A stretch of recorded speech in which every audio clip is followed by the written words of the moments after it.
Bonjour à tous et bon dimanche.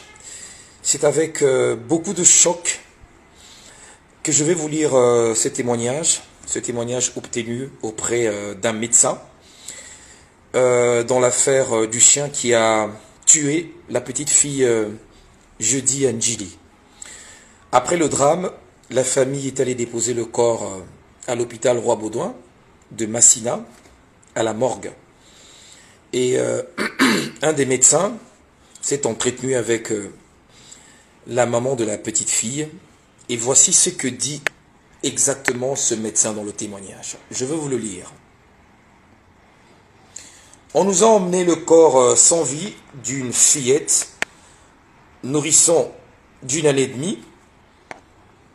La fille a été mordue et dévorée par un chien au niveau de l'artère carotide du visage. Rien qu'une morsure à ce premier niveau lui a été mortelle. Selon le témoignage de la maman, en état de choc, nous lui avons d'abord admis aux urgences et placé le corps de la petite à la morgue. C'était insupportable à voir, même pour nous le médecin, avec plusieurs années dans le domaine. Quand la maman, après l'administration de calmants, est revenue à elle, elle nous a rapporté les faits qui suivent. La maison où elle vit est la maison de son père, et le chien est aussi celui de son père. Donc, nous avons compris que la fillette était donc la petite fille du propriétaire du chien. Le propriétaire du chien ne l'avait pas nourrie depuis 3 jours. Il faisait cela souvent. Le chien était enfermé derrière la parcelle, dans la cage, et le matin, le jour du drame, la maman lavait son bébé dans la cour de la maison comme d'habitude, car elle n'aimait pas la laver dans les douches communes. Le bain matinal de l'enfant fini, la maman a constaté avoir oublié de sortir la couche jetable, communément appelée Pampers. Elle est allée en prendre une.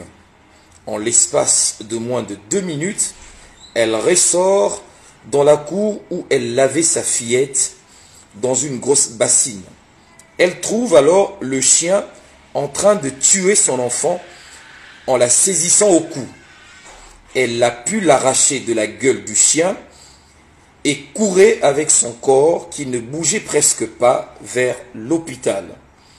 Mais le chien les a poursuivis jusque dans la rue pour arracher l'enfant et sûrement continuer de la manger car elle l'a considérée en ce moment-là comme une nourriture dont il avait été privé durant 3 jours et régulièrement.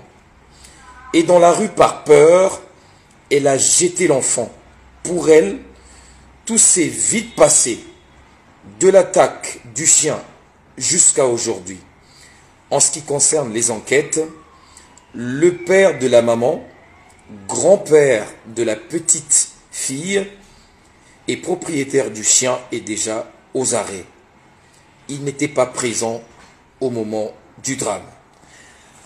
Voilà donc le témoignage du médecin qui a reçu la maman de la petite fille à l'hôpital Roi-Baudouin où le corps de la petite a été placé dans la morgue. Merci beaucoup.